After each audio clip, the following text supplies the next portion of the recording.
हरे कृष्णा। कैसे हैं आप सब? मेरी YouTube चैनल में आपका स्वागत है। षष्ठ स्कंध 13वां अध्याय, इंद्र पर ब्रह्म हत्या का आक्रमण।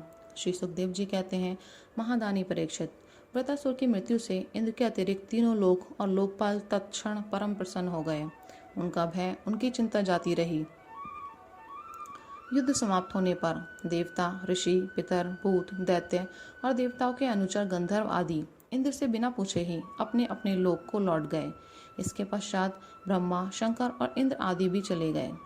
राजा परीक्षित ने पूछा, भगवान, मैं देवराज इंद्र की अप्रसन्नता का कारण सुनना चाहता हूँ। जब वृत्रासुर के वध से सभी देवता सुखी हुए, तब इंद्र को दुख होने का क्या कारण था? श्री सुखदेव जी ने कहा, परीक्षित, जब वृत्रासुर के पराक्रम से सभी देवता और ऋषि महर्षि अत्यंत भयभीत हो गए, तब उन लोगों ने उसके वध के लिए इंद्र से प्रार्थना की, परंतु वे ब्रह्म हत्या के भय से उसे मारना नहीं चाहते थे। देवराज इंद्र ने उन लोगों से कहा, देवताओं और ऋषियों, मुझे विश्व रूप के वध से जो ब्रह्म हत्या लगी थी, उसे तो स्त्री, पृथ्वी, जल और वृक्षों ने कृपा करके बांट लिया। अब यदि मैं वृत्र का वध करूं, तो उसकी हत्या से मेरा छुटकारा कैसे होगा? श्री सुखदेव जी कहते हैं, देवराज इंद्र की बात सुनकर ऋषियों ने उनसे कहा, देवराज, तुम्हारा कल्याण हो, तुम तनिक भी भय मत करो, क्योंकि हम अश्वमेध यज्ञ कराकर तुम्हें सारे पापों से मुक्त कर देंगे। अश्वमेध यज्ञ के द्वारा सबके अंतर्यामी सर्वशक्तिमान परमात्मा नारायण देव की आराधना करके तुम संपूर्ण जगत का वध करने के पाप से भी मुक्त हो सकोगे। फिर वृत्रासुर के वध की तो बात ही क्या है।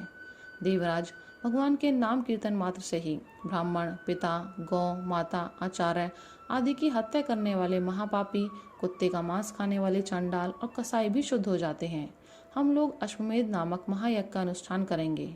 उसके द्वारा श्रद्धा पूर्वक भगवान की आराधना करके तुम ब्रह्मा पर्यंत समस्त चराचर जगत की हत्या के भी पाप से लिप्त नहीं होगे। फिर उस दुष्ट को दंड देने के पाप से छूटने की तो बात ही क्या है।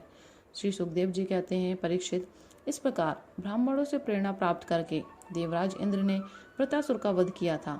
अब उसके मारे जाने पर ब्रह्म हत्या इंद्र के पास आई। उसके कारण इंद्र को बड़ा कलेश, बड़ी जलन सहनी पड़ी। उन्हें एक क्षण के लिए भी चैन नहीं पड़ता था।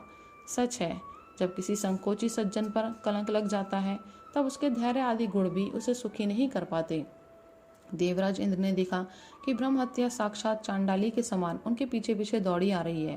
बुढ़ापे के कारण उसके सारे अंग कांप रहे हैं और क्षय रोग उसे सता रहा है। उसके सारे वस्त्र खून से लथपथ हो रहे हैं। वे अपने सफेद सफेद बालों को बिखेरे ठहर जा इस प्रकार चिल्लाती आ रही है।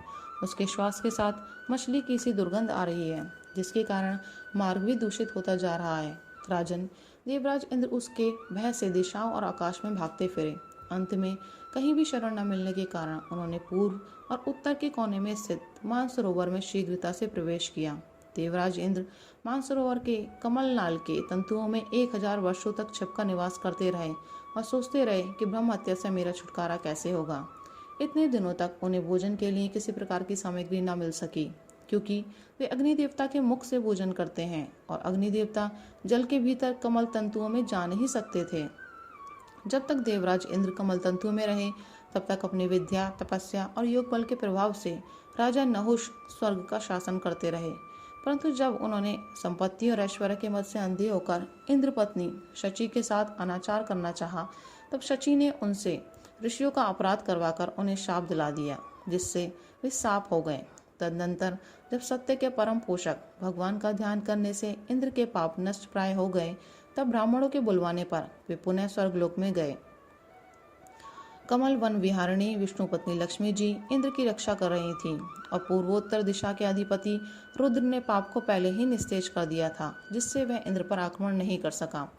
परीक्षित, इंद्र के स्वर्ग में आ जाने पर ब्रह्मर्षियों ने वहां आकर भगवान की आराधना के लिए इंद्र को अश्वमेध यज्ञ की दीक्षा दी।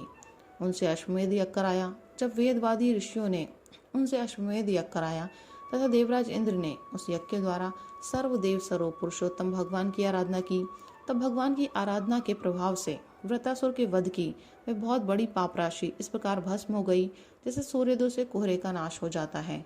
जब मरीचि आदि मुनीश्वरों ने उनसे विधि पूर्वक अश्वमेध यज्ञ कराया, तब उसके द्वारा सनातन पुरुष यज्ञपति भगवान की आराधना करके इंद्र सब पापों से छूट गए और पूर्ववत फिर पूजनीय हो गए। परीक्षित, इस श्रेष्ठ आख्यान में इंद्र की विजय, उनके पापों से मुक्ति और भगवान के प्यारे भक्त वृत्रासुर का वर्णन हुआ है। इसमें तीर्थों को भी तीर्थ बनाने वाले भगवान के अनुग्रह आदि गुणों का संकीर्तन है। यह सारे पापों को धो बहाता है और भक्ति को बढ़ाता है। बुद्धिमान पुरुषों को चाहिए कि वे इस इंद्र संबंधी आख्यान की सदा सर्वदा पढ़ें और सुने। विशेषतः पर्वों के अवसर पर तो अवश्य ही इसका सेवन करें।